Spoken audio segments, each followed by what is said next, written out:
네, 반갑습니다. 돈 버는 사람들의 채널 나땅TV, 오늘도 제가 좋은 물건 하나 가지고 왔습니다. 저는 물건을 추천할 때 그냥 물건만 추천을 하는 게 아니라 제가 왜 이걸 추천을 했는지, 그리고 배울 점이 있으면 하나씩 꼭 말씀을 드리는데요. 오늘도 꿀팁이 많으니까 끝까지 시청해주세요. 오늘 가지고 온 물건은 오피스텔입니다. 제가 아파트를 주로 추천을 하고 오피스텔은 추천을 잘 하지 않는데요. 기본적으로 오피스텔이 잘 안 오르기 때문에 그렇습니다. 그래서 사람들이 오피스텔 하지 마라, 그래도 초보는 꼭 한번 디고 나서야 교훈을 얻곤 하죠. 자, 이 오피스텔은 꽤 괜찮습니다. 지난번에 제가 장지역에 있는 송파 파크아비오 추천을 드렸었는데요. 오늘은 조금 가격대가 그보다 낮습니다. 3억대. 자, 3억대에 지금 입찰 가능합니다. 3억 4천 100만 원. 낙찰도 3억대에 될 겁니다. 그래서 대출 80% 받는다고 하면은 7천만 원 정도, 취득세까지 한 8,500만 원 정도가 필요할 걸로 생각이 돼요. 힐스테이트 송도 더 테라스라는 오피스텔인데요.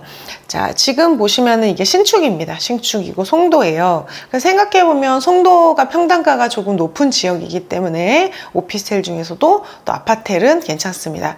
지금 보면은 경매로 나온 오피스텔은 이겁니다. 이거고요. 많이 떨어졌습니다. 6억까지 올랐다가 많이 떨어져서 뭐 더는 떨어지지 않고 조금씩 반등을 하고 있고요. 원래 송도는 여기가 좀 중심이고 인천 지하철 1호선 여기까지 오는데 여기서 여기가 가까워 보이지만 또 거리는 뭐 걸어서 조금 가야지 되는 거리예요. 여기가 공원이 좀 많이 있고 저희 예전에 실전반에서 요거를 한번 낙찰을 받은 적이 있습니다. 3억 5천 정도에 받았었고요. 지금 이게 전용 면적이 52평이 84입니다. 84제곱미터 오피스텔이 4억대에 형성이 되어 있다. 이렇게 보시면 될 것 같습니다.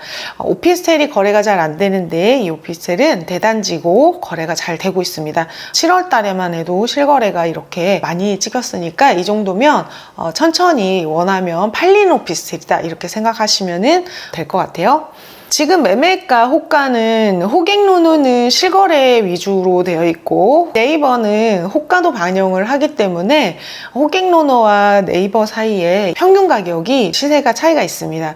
그래서 지금 네이버 부동산에서는 4억 3천만 원으로 나와 있고요. 평당가 800만 원, 그리고 다른 아파트는 2천만 원이니까 50% 미만. 이게 평당가가 아무래도 분양 면적이 오피스텔이 한 2배 정도 되기 때문에 반 정도 된다 라고 생각을 하시면 될 것 같아요. 우리 물건이 여기입니다. 힐스테이트 더 테라스고요. 원래 송도는 여기가 좀 메인입니다. 여기 자이 오션 여기는 아직 입주를 안 했고 여기도 아직 안 됐는데 메인이 되는 지역은 여기고 여기가 가장 살기가 좋습니다. 그런데 인천 지하철 1호선 역세권 송도 테라스 오피스텔도 이게 한번 지하철을 갈아타면 GTX-B를 탈 수 있는 거라서 역에서 먼 애매한 단지보다는 더 나을 수 있을 것 같아요. 자, GTX-B는 이미 착공을 했잖아요. 과거 사례가 좀 중요합니다. 그래서 이걸 얼마 정도 했으면 되겠는가 라고 하는 거는 과거 사례를 보는데 최근에 오피스텔 이 더 테라스가 3개 정도가 매각이 됐었어요. 뭐 나빠서 나온다기보다는 많이 올랐을 때 풀 대출 받았던 분들이 시세가 떨어지고 사정이 나쁘면은 경매로 처분을 하게 되기 때문에 나온다라고 생각하시면 될 것 같아요.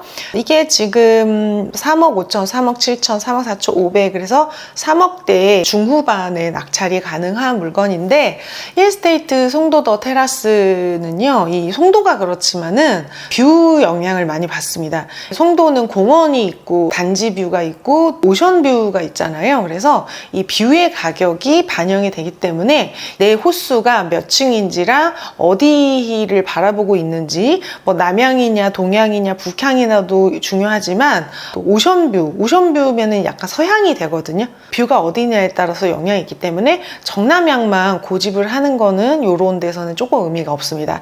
그래서 향과 층을 같이 고려를 해야 되는데요. 우리 경매로 나온 물건은 30층 이상의 7호 라인입니다. 108동이고요. 108동이 여기예요. 여기고요. 경매로 과거에 나온 것들을 보면은 우리 경매 물건은 7호 라인 요겁니다. 요거 여기 보시면은 이 뭐 1, 3, 뭐 4, 5 이렇게 있는데요. 6, 7, 8 그래서 7호 라인이고요. 그러면 108동의 7호 라인이면 이쪽 라인이니까 공원이 보이는 라인이라고 생각을 하시면 될 것 같아요. 뷰는 시원할 겁니다. 앞에 다른 단지나 뭐가 막혀 있는 게 없어서 뷰가 되게 이렇게 뻥 뚫린 그런 뷰가 될 것 같아요. 근데 이게 뭐 바다에서 좀 안쪽으로 들어온 라인이라 오션이 보이는지는 나중에 좀 봐야 될 것 같습니다. 그러면은 낙찰된 물건의 낙찰가하고 이 뷰, 그 다음 층을 같이 고려를 해야 되는데, 이 107동은 여기잖아요. 107동에 30층에 2호 라인이니까 107동이 2호 라인이면 여기예요. 여기면은 약간 거실 뷰가 통창으로 넓게 펼쳐진 건데, 이 뷰 자체는 단지 안 뷰입니다. 그래서 단지 안에 크게 뷰가 좋을 게 없는 게 이제 3억 5천 정도에 낙찰이 됐었고, 또 105동에 6호 라인, 105동이 1, 2, 3, 4, 5, 6호 라인이면 요 정도 될 것 같은데요. 요게 좀 뷰가 시원한 뷰입니다. 시원한 뷰여서 그런지 3억 7,600이라고 약간 높은 가격에 낙찰이 됐고요. 또 여기 보면 107동이 있습니다. 107동에 1호 라인 요것도 낙찰이 됐는데 요거 조금 저렴하게 낙찰이 됐습니다. 향 자체도 이제 북동향이라고 보여지는데요. 여기가 향이 북쪽으로 있어서 향 자체가 약간 비선호라서 그런 것 같습니다. 이쪽으로 뷰는 시원할 것 같아요. 공원이 있거든요. 이쪽이잖아요. 이쪽으로 요렇게 이제 좀 시원한 뷰가 이쪽으로 나오고, 또 여기 라인이 또 약간 시원한 대교가 보이면서 시원한 뷰가 나올 것 같다. 그래서 여기는 그 입찰가를 고려하실 때 향과 층, 뷰를 같이 고려를 하셔야 되는 지역이라서 꼼꼼하게 보셔야 됩니다. 실거래 그냥 이렇게 해서 보시면 안 되고요. 자, 오피스텔 같은 경우에 이 오피스텔은 아파텔이죠. 전용 면적이 84 정도 되는데, 이게 실거래가 조금 평형이 너무 많이 나뉘어 있어가지고 내 평형에 실거래가 자주 찍히지 않고 전체적으로 봤을 때는 거래가 좀 자주 되는데, 이게 보면은 170에 A, B, C, D, E, F, J 막 이렇게 엄청 많아요. 막 갈려 있어요. 그래 한 평형이 많아야 이제 실거래가 같은 평형으로 쭈루룩 찍히는데, 그렇지가 않고 굉장히 대단지 오피스텔입니다. 몇천 세대 정도 되는 단지고요. 오피스텔이 하지 말라고 많이 하는데요. 오피스텔 원룸형이 많아요. 그러면은 어떤 건 오르고 어떤 거는 안 오르고, 어떤 건 가치가 있고 어떤 거는 가치가 없는지 좀 상세하게 봤습니다. 이거는 제가 집테크 마스터라고 하는 아파트 강의를 했었어요. 제가 원래 경매 강의가 메인인데, 경매를 하려면 아파트를 알아야 되더라고요. 뭐를 입찰할지 골라야 되기 때문에. 그래서 아파트에 대해서 공부를 하다 보니까 준주택인 오피스텔에 대해서도 좀 공부를 했어요. 그래서 왜 어떤 건 오르고 어떤 건 안 오르나 어떤 가설을 세우고 어떤 결론을 내렸는데요. 오피스텔은 아파트만을 못합니다. 그래서 입지가 좋은 오피스텔과 입지가 나쁜 아파트를 한번 비교를 해드릴게요. 상계주공 아파트가 뭐 입지가 나쁘다라고 말하기는 어렵지만, 비교되는 게 지금 송파 파크아비오 오피스텔입니다. 이 파크아비오 오피스텔도 썩 나쁜 오피스텔은 아니에요. 투룸이고 전용 면적이 10평대, 그래서 아파트랑 18평 이렇게 있습니다. 그래서 이 송파 파크아비오도 나쁘지는 않습니다. 오피스텔 치고 8호선 역세권이고 송파고 투룸이고, 그래서 수요도 많고 많이 올랐었어요. 뭐 한 6억 5천에서 요 정도까지 올랐습니다. 상계동도 6억 5천, 뭐 7억 정도까지 올랐었어요. 그런데 비슷한 시기 2018년도 초부터 지금까지 그냥 올랐다 떨어진 거 다 감안해서 현재 시세를 비교를 해보면 2018년도에는 둘 다 4억 정도 됐었습니다. 상계주공은 3억대 후반, 그리고 파크아비온 딱 4억이었었어요. 그러니까 가격이 비슷했었어요. 4억 정도를 할 수 있었던 사람이 송파의 투룸 오피스텔을 할까, 상계동 18평을 할까, 두 개를 고민을 했을 때 두 개를 같이 놓고 고민을 할 수 있었다는 말이에요. 같은 돈으로 할 수 있었다. 그런데 6년 5개월 동안 상계주공 아파트는 40%가 올랐고 송파 파크아비오도 26%가 올랐습니다. 그러면은 이 퍼센트로 보면은 상계주공 아파트가 훨씬 많이 올랐다는 거예요. 그러니까 여러분, 그 입지가 중요한 게 아닙니다. 오피스텔은 입지보다는 입지가 조금 못한 아파트, 입지가 조금 좋은 오피스텔 두 개를 비교하면 아파트가 상승률이 더 낮다. 그러니까 할 수 있으면 무주택자는 아파트를 하는 게 옳다라는 결론이 나오고요. 여기 보시면은 노원구는 여기고 파크아비오는 요쯤 됩니다. 그러면은 위치상으로 봤을 때 파크아비오가 훨씬 좋은데도 상계주공 아파트가 더 많이 올랐다라고 보시면 될 것 같습니다. 그리고 여기 그 힐스테이트 미사역에 있는 대단지 오피스텔이 있어요. 1300세대가 있고 브랜드 대단지 역세권 오피스텔이 있는데, 자, 그러면 이게 안 오르냐? 똑같이 힐스테이트 미사역 그랑파사주 오피스텔이 있는데 1300세대인데요. 자, 13평짜리는 안 올랐습니다. 마이너스 13%. 그리고 45평, 50평대는 40%에서 30% 정도 올랐습니다. 그러니까 평수가 중요한 거예요. 오피스텔은 일단은 입지보다는 오피스텔이냐 아파트냐 했을 때 아파트가 더 낫고, 같은 브랜드 신축 대단지라도 평수가 중요하다. 방 3개 정도는 나와야지 된다라고 보시면 될 것 같아요. 입지가 똑같아도 평수가 작으면 상품의 성격이 전혀 다른 거예요. 그래서 10평대는 보시는 게 아닌 것 같습니다. 10평, 원룸 이런 정도는 절대 거기에 들어가는 게 아니다라고 보시면 될 것 같아요. 오르지도 않지만 여차는 또 안 팔리기까지 하기 때문에 그렇습니다. 같은 단지 안에서도 평수가 작으면 안 오르더라. 그러면은 강남역에 있는 센트럴 푸르지 오피스텔과 동두천, 굉장히 극단적인데요. 위치를 보면은요, 여기 강남역에 있는 역세권, 초역세권입니다. 강남역 푸르죠. 여기 초역세권 원룸의 오피스텔이고요. 여기 광진구, 중랑구, 노원구, 도봉구 지나서 의정부 지나서 동두천이에요. 여러분, 동두천이 이렇게 멀어요. 여기가 동두천이고 여기가 강남이에요. 자, 그걸 보고 보시면 될 것 같습니다. 강남역 오피스텔이 2015년부터 지금까지 12%가 올랐다. 거의 10년 동안 10% 올랐다. 그러면은 물가 상승률만큼도 못 올랐다라고 보시면 될 것 같습니다. 그리고 이거를 만약에 내가 2억에 샀다. 그러면은 취득세가 1,000만 원이잖아요. 그러니까 1,000만 원이 올라도 본전이에요. 3,000만 원이 오른 거는 거의 이제 올랐다고 볼 수가 없는 겁니다. 그런데 부영, 요거는 1억대였어요. 2억이 안 됐습니다. 역삼동 강남역 센트럴 푸르지오는 2억 5천 이상이었는데 3천만 원이 올랐다. 취득세만 해도 이게 1,000만 원이 넘기 때문에 1,000만 원 오른 거는 취득세고 거의 오른 거가 아니다라고 보시면 될 것 같고요. 입지가 엄청, 그 동두천이라 그러면 서울에서 수도권으로 보기도 어려울 정도로 굉장히 북쪽에 있는데 1억대 후반에 있던 게 지금 2억대 중반까지 올라갔습니다.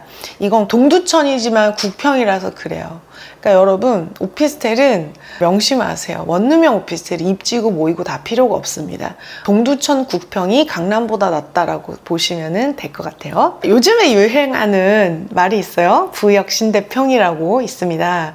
브랜드 역세권 신축 대단지 평지 아파트를 이야기합니다. 사람들이 모두가 원하는 어떤 아파트, 거기다 이제 평수도 30평대를 많이 원하시죠. 조금 입지를 좀 더 높이고 싶으면 20평대 뭐 이렇게 내리기도 하는데요. 아파텔은 요거랑 비슷한 규격으로 가야 되는 것 같습니다. 브랜드 역세권 신축 대단지 평지, 거기다가 평수가 중요하다. 오피스텔은 원룸이 많기 때문에 그렇다라고 보시면 될 것 같아요. 제가 어제 우리 하면 잘 된다님이 빌라 매도하신 거를 보고 왔는데요.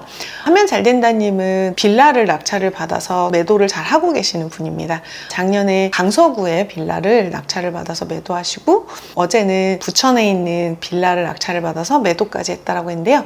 물건 하나당 2억대에서도 수익 5천만 원, 1억으로 낙찰받아서 수익 5천만 원 내셔서 이 두 개로 수익을 1억을 보셨어요.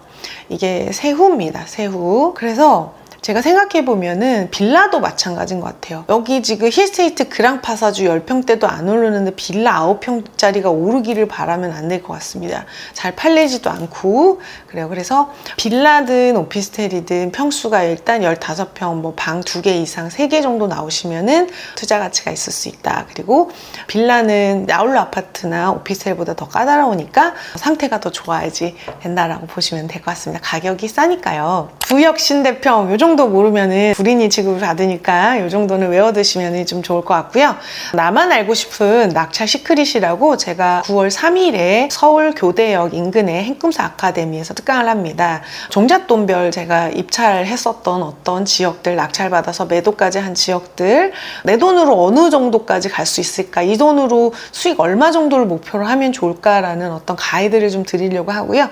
또 저평가된 지역들이 있잖아요. 지금 오른 데는 오르고 안 오른 데는 안 올라서 나와서 그런 거 구분하는 법을 알려드리려고 합니다. 오프라인으로는 9월 3일 저녁 7시 서울 교대역 인근에 있는 행꿈사 아카데미에서 강의를 하고요. 온라인은 이걸 녹화해서 편집한 이후에 올라가니까 그 이후에도 신청이 가능하실 것 같아요.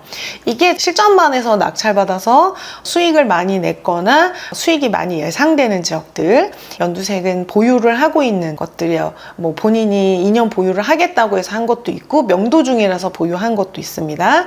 그리고 이 오렌지색은 지금 매도까지 한 물건입니다. 매도까지 한 물건들, 종잣돈 얼마로 어느 정도를 내가 가면 좋을까? 선생님 저 종잣돈 5천만 원 있습니다. 그러면은 여기를 가시라고 말씀드렸던 그런 지역들을 좀 정리를 해보려고 합니다. 자, 그래서 맨날 입찰하는데 잘 낙찰이 안 되시고 이제 입찰을 좀 해보고 싶은데 너무 막연하신 분들이 오시면은 전 오프라인으로 만나실 수 있을 것 같습니다. 좋은 물건 항상 저도 추천을 드리는데요. 의견이 좀 다를 수 있어요. 나는 이게 좋다고 생각하는데 저 사람은 이게 나쁘다고 생각하고 할 수 있습니다. 약간 물건 소개는 소개팅이라고 생각하시면 될 것 같아요. 누가 이 사람 한번 만나보라고 해서 만나봤는데 내가 마음에 들 수도 있고 마음에 안 들 수도 있잖아요. 그 정도 생각하시면 좋을 것 같습니다. 오늘 영상 도움이 되셨다면 구독, 좋아요, 댓글 부탁드리고요. 늘 감사드립니다. 감사합니다.